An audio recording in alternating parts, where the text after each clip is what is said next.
We made it, Vivian. Christmas is here. How many of you have all your shopping done, huh? You got all your shopping done. Warren's hand did not go up. I'm glad Dacia's not in here. She took the kids next door. It's okay.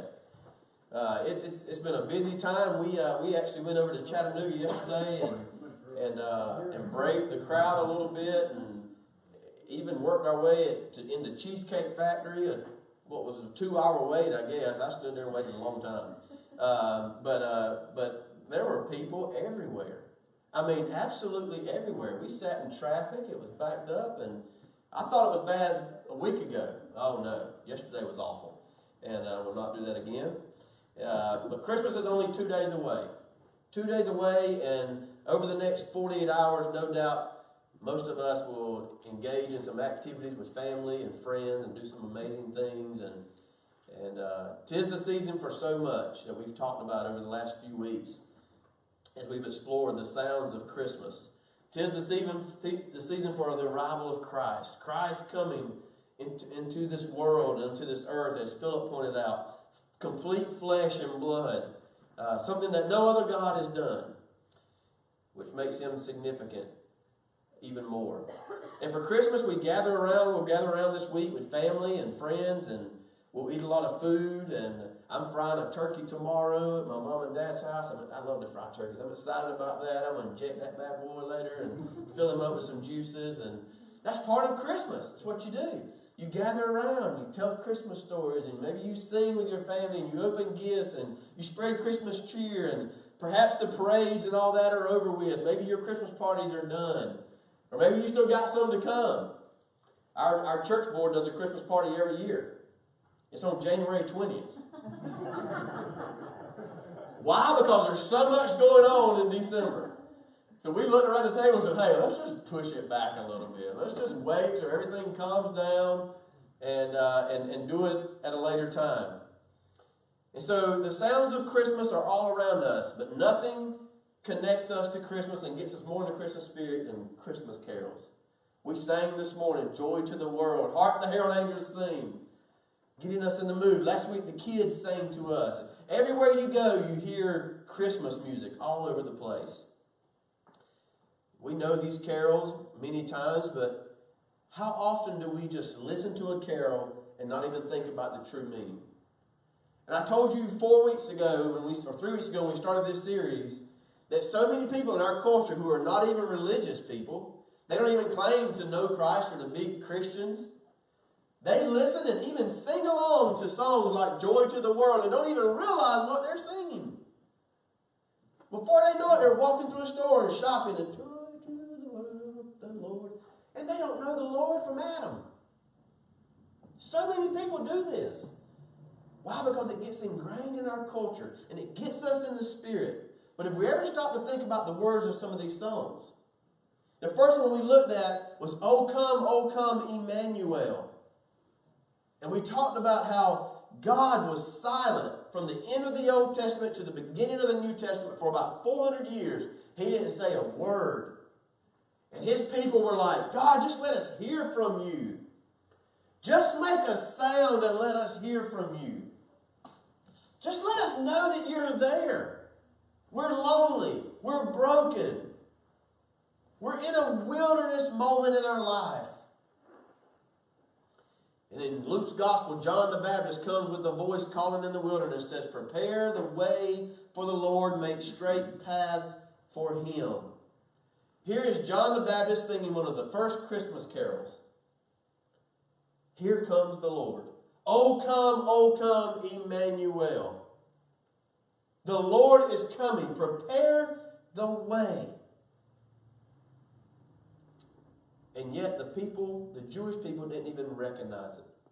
Why? Because they didn't recognize their king because they were looking for someone who would come with authority. Someone who would come and conquer. Who would fight the enemy. Who would lead them to battle and victory and bring about peace in their lives. Give them joy unspeakable. They didn't expect a child, a babe, wrapped in swaddling clothes, lying in a manger. And I talked about how many times, especially this Christmas season, we find ourselves maybe in moments where we are calling out to God because of issues and matters and situations we're dealing with. And you feel like God is not even there sometimes. He's gone silent for 400 years again. God, just let me hear a sound. Just give me a sound. And my response to you is that there's a voice calling out from the wilderness. Rejoice, rejoice, Emmanuel, God is with you today. And then we went to the second week, the second sound of Christmas, and we talked about what child is this? Isaiah sang the sounds of Christmas in his text. The prophet Isaiah was sending a message to the Jews, trying to get them in the Christmas spirit, trying to foretell of the coming Messiah that would come and reign and conquer. And yet these Jewish people, as I mentioned, completely missed it, wondering to themselves, what child is this that you speak of? What child is this that you're going to visit? Shepherds? What child is this, wise men, that you're taking this fine gifts to?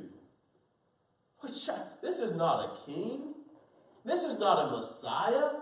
This is a babe born in a poor old lowly manger in a stable.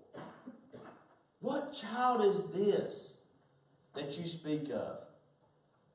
That child was the Messiah, the Prince of Peace, the King. It was Jesus. And then last week we looked at a very popular carol, Silent Night, Holy Night. All is calm, all is bright. And I asked you the question, how silent is Christmas? Think about it a moment. We sing Silent Night. I won't do any more. We sing this song, but yet, how silent is Christmas? I mean, the series is on the sounds of Christmas, not the silence of Christmas. Look around us. I mean, you got screaming lights in your face. You got music. You got colorful stars on the screens and colorful lights just lighting up your life. The busyness of everything that's going on. Some of you are thinking about all you got to do this week to prepare for family. Oh man, it's going to be so busy this week. I got to jump in a car today and drive 7+ hours with 2 kids. There's nothing silent, Amanda, about that. Amen. Amen. I'll meet you there, honey. I'll meet you there. What is so silent about Christmas? Our culture has made it into the loudest time of year. Everywhere you go is just in your face. The sounds, the lights, everything. There's nothing silent about it. We talked about the chaos. The chaos that even Mary felt. I believe Mary would agree with us that there's nothing silent about Christmas. There was nothing silent about it for Mary. Mary's Christmas, her first Christmas, was absolute chaos. It was stressful. It was painful. She gave birth to a child without a hospital and medicine. Think about this a moment. You think Mary had a quiet Christmas, and then these random strangers called shepherds come by to visit. Who wants visitors after you just had a baby? Thought there's nothing silent about it. It was absolute chaos for Mary on that Christmas evening. And yet Luke says that Mary treasured up all these things and pondered them in her heart. Patrick, she found a way to enjoy the moment. There's a million things going on. I've just given birth in a stable. And now there's people coming by that I don't even know just to see my baby. He's crying and hungry. Remember we talked about crying baby Jesus last year? He's full flesh and blood, like Philip said. Pooping everywhere. It's going to be real. And you got visitors coming by. And yet Mary's sitting over there so content, just enjoying the moment. Treasuring up everything that's happening around her. But that is a promise to each of us that regardless of how chaotic life is this Christmas season, regardless of what's going on in your life right now, you can find joy in the moment. Mary was focused on Christ the child. You know of a mother. Many of you have been that new mother. You don't take your attention away from that child at any point. And that was what brought Mary contentment and joy, was that she was focused on Christ. And if you focus on Christ this season, you can find that same peace and that same joy that we talked about. Today we're wrapping up this series. It's coming to an end as Christmas is arriving this week. And we're talking about a song of celebration today that we started off the service with. Joy to the world.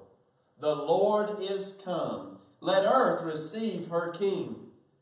Let every heart prepare him room, and heaven and nature sing. And heaven and nature sing. And heaven and nature sing. Listen to the words of that song. Does that song really fit within our culture? Like maybe Silent Night. Is this the image of Christ that we get at Christmas time? Is that the image? Does Joy to the World give us a clear depiction of what it means? I'm not disrespecting the nativity or anything. But Joy to the World does not describe the nativity scene very well. Jeff, can you put that picture back up of what we had up there earlier? This is one picture, one rendition of what the manger might have looked like, where Christ was laid. Probably wasn't this clean. The hay probably wasn't that fresh. I mean, it was a cattle trough, basically, that had cattle, drool all over it probably, and it was sticky and smelly and nasty. Just think about this a moment. So this is really probably an even better depiction of what the nativity looked like. But Joy to the World says nothing about this. Joy to the world, the Lord is come. That's not what I hear here. That's not what I'm seeing here. We have this scene of the nativity here in our church. You see it out in the lobby. You have a nativity maybe in your home or in your yard. But I just don't know that it represents the spirit of Christmas as we see it in Joy to the World. Joy to the world, the Lord is come. Let earth receive her King. Let's see what Isaiah says in chapter 9, beginning in verse 2. The people walking in darkness. Listen to Isaiah's words here. Watch this. The people walking in darkness have seen a great light. On those living in the land of deep darkness, a light has dawned. You have enlarged the nation and increased their joy. They rejoice before you as people rejoice at the harvest, as warriors rejoice when dividing the plunder. Listen to this. We're going to focus on this in just a moment. Look at verse 4. For as in the day of Midian's defeat, you have shattered the yoke that burdens them, the bar across their shoulders, the rod of their oppressor. Every warrior's boot used in battle and every garment rolled in blood will be destined for burning, will be fuel for the fire. Okay, we get it. That flows pretty well, right, Gina? That flows pretty well from verses 2 to verses 5. And boy, then it really shifts here. This seems so out of context. For to us a child is born. Wait a minute, you just talked about burning garments of battle. Bloody garments. For to us a child is born. To us a son is given. And the government will be on his shoulders. And he will be called Wonderful, Counselor, Mighty God, Everlasting Father, Prince of Peace. Verse 7, of the greatness of his government and peace, there will be no end. He will reign on David's throne and over his kingdom, establishing and upholding it with justice and righteousness from that time on and forever. The zeal of the Lord Almighty will accomplish this. May God add his blessing to his word this morning. I'm not going to keep you very long. I just got a few short things I want to convey here as we look at the sounds of Christmas and what joy to the world really means to us. The Jewish people at this moment are not in their best place. We talked about this a couple of weeks ago. We talked about what child is this. They're finding themselves spiritually and emotionally in a wilderness moment. Really not in the best place. They've been better. They've been worse. There's gloom. There's distress. There's darkness, as Isaiah describes it. That's the words of Isaiah. Gloom, despair, and darkness exist at this time. But there's also reason to rejoice. Right in the middle of their despair, right in the middle of their darkness, right in the middle of their fighting, their battles, being up against the enemy that they're against, Isaiah reminds the people that there's reason to rejoice.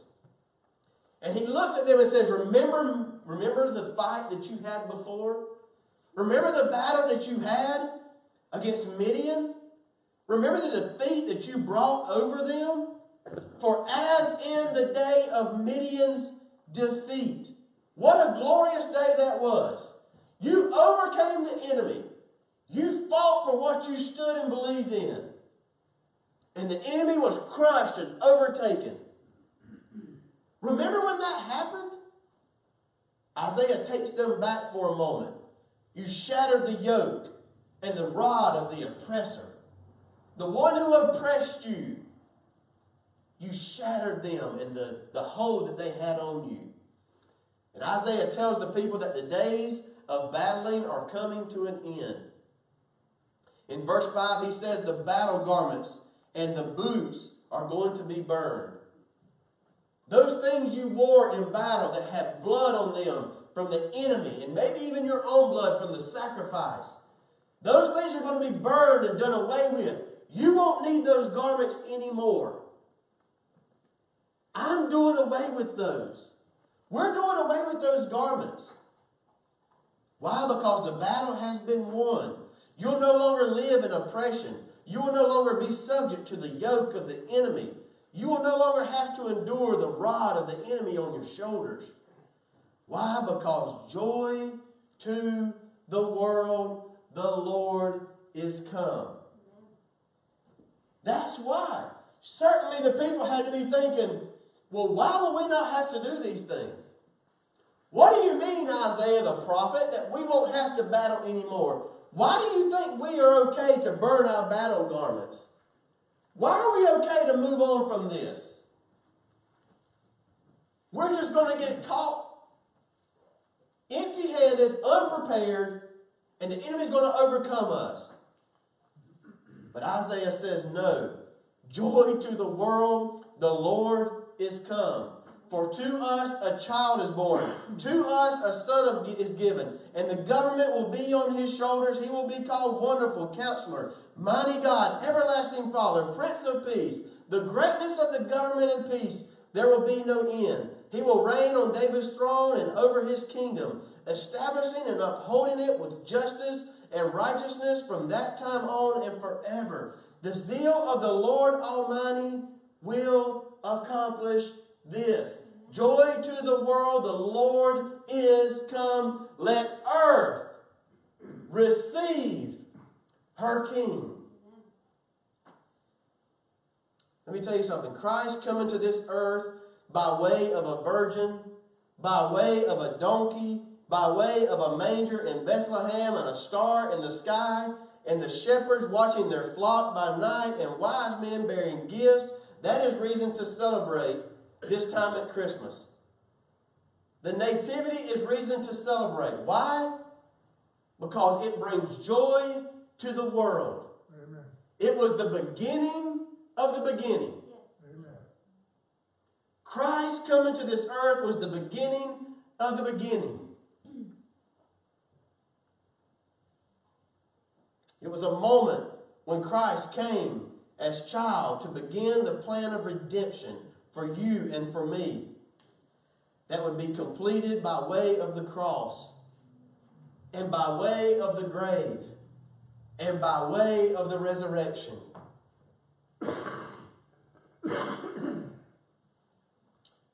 I say to you today, I love Christmas. I love this time of year. I love that Christ has come and is come and will come. I love that we recognize the birth of Jesus. I love that we recognize the manger as we depicted in the Nativity. That's what it was. That's how it happened. True story. But Gail, Christ coming by way of a virgin on a donkey, following a star to a manger with shepherds and wise men showing up, that only prepared the way that he might go by way of the cross and the grave and the resurrection. The beginning of the beginning. That we in turn will celebrate at Easter, which is Miss Mary's favorite holiday and thus my favorite holiday as well. But we won't forget about Christmas because it was the beginning of the beginning. Christ came to this earth as man. Listen to this. Christ came to this earth as man, flesh and blood, as Philip pointed out, so that those who receive him may overcome and defeat the enemy of sin and death. The battle is not yours and it is not mine. All you have to do is receive him. That's all you have to do. The battle is not yours. The battle is not mine. Everybody standing if you would. Isaiah is telling us here, you don't have to fight anymore. The enemy is not for you to fight. Burn your battle clothes. You're done fighting. The fight is over. Joy to the world, the Lord has come. If the earth will receive him as king. You see that? There's a part we have to play. Patrick, these people sing about joy to the world, the Lord has come, and many don't even know what it means. Why? And they still fight the battle every day of life, in the spiritual battle, with death, the enemy. Why? Because they've not received him as their king. Joy to the world only comes to those who receive him as king today. The Jewish people didn't recognize him. What child is this? You've not received him as king. You didn't receive him as he came. The Messiah. The one that came, the Prince of Peace, the Almighty God, to save the world. I want you to walk out of here today as you go and prepare to celebrate with family this week, to share Christmas cheer and the joy of Christmas with each other. I hope it's amazing for you and your family. But if you just gather around and you only see Christ as the babe in the manger, which is amazing and great, it's the beginning of the beginning, then you've missed the whole purpose of Christmas. Because, Sister Gail, God sent us a king. And you know what, Linda? I don't have to fight the battle anymore because Jesus Christ, the Messiah, is come. Amen. He has come to us this Christmas morn. And for that, I've got reason to celebrate. Joy to the world. My Lord is come. And this guy will receive him as king. Amen? Amen. Let's pray together.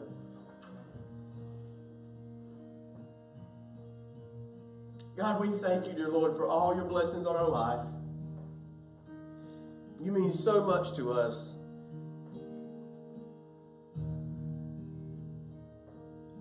Philip couldn't have said it better this morning.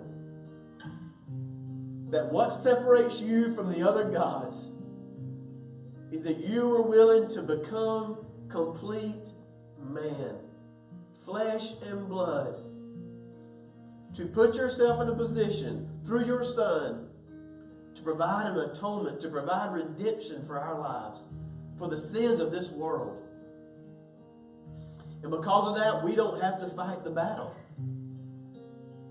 as long as we receive the King that you've given us.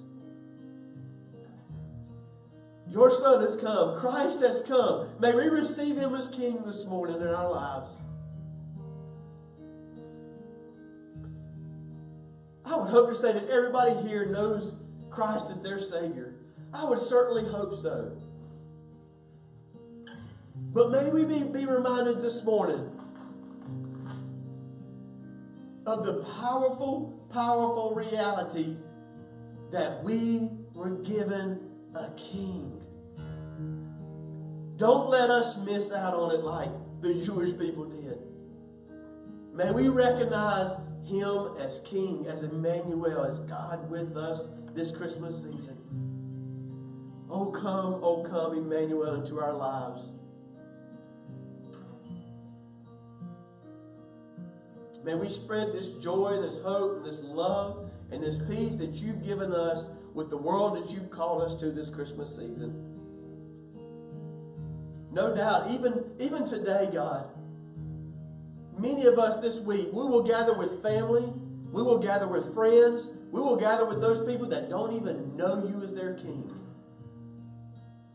And there's no more important people. There's no one more important in this world that we should try to evangelize and share the love of Christ with and the grace of Christ with than those that are around our tables this week and in our homes and gathered around with us. If there be one in any of our families, dear God, that doesn't know your Son this week as Savior and King, may you give us the opportunity to share Him with them this week. Letting them know that joy has come to the world. We just have to receive it. Father, be with us as we go from this place. I pray a blessing over each and every family, each and every individual, every home that's gathered here this morning. Those that are visiting other family and other churches today, God, you know where they are. We ask you to bless all of our church family this Christmas season, Lord. May our homes be filled with joy and gladness and celebration and thanksgiving this holiday season. And may we remember you as our Savior, Christ the King. We love you. We honor you this morning. In Jesus' name we pray. And everybody said, amen, amen. I love you. Christ loves you so much more. Merry, Merry Christmas to you and your family. Hope you have a wonderful, wonderful week. See you next week at 11 o'clock for service.